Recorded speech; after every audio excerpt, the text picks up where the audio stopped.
For the financial services industry, relative to, say, the crisis or the Big Bang, how consequential would a British exit from the EU be? I think this will be the most consequential thing post-war that we will have seen, potentially.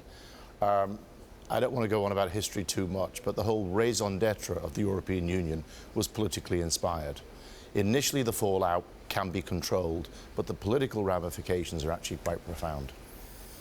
The most consequential thing in the post-war period, that's saying something. What about for the City of London? What about for the London as a financial services capital? Well, we said before, and we're convinced, that London cannot not suffer in the event of a Brexit vote. And the reason for that is historic, is that London has done very well by virtue of being part of the European Union.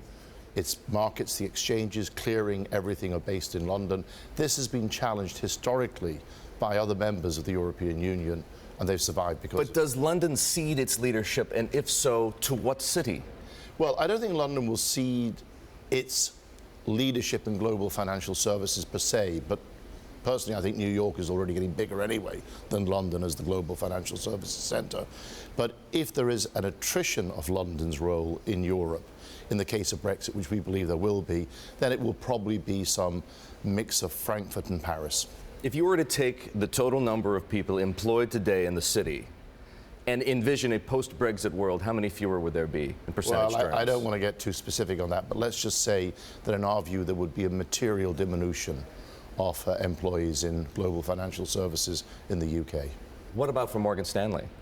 We haven't got into specifics. Obviously we're hoping that the British voter will show sense and listen to the economic arguments and stay, but we clearly are looking at our plans. Now, what's not clear is what the effect of the renegotiations will be in the event of Brexit and what that means for the single market and Britain's access to it. Well, but if we may, let's talk about some practical concerns. Sure. Come Friday, what does Morgan Stanley start to do differently that it isn't doing today? Well, come Friday, what we have to do is... This is, of course, assuming... Sure. Assuming that there's a Brexit, we have contingency plans. We will talk with our regulators. We will look at having a European headquarters somewhere in Europe that will be acceptable, A, to Morgan Stanley and B, to our regulators in terms of a combined... Well, where would that be? Well, it could possibly, we haven't made a decision, Dublin or Frankfurt. Dublin or Frankfurt. I like the idea of Dublin. But yes, I'm sure you do, but you're biased. Yeah. What's most in a Brexit world, what's most challenging from an operations standpoint? I just don't know whether we'll see the details yet. What will happen, I believe, is that clearing of the euro will move to continental Europe. The exchanges will be moved because they won't be allowed to, or some element of the exchanges will move in terms of exchanging of products.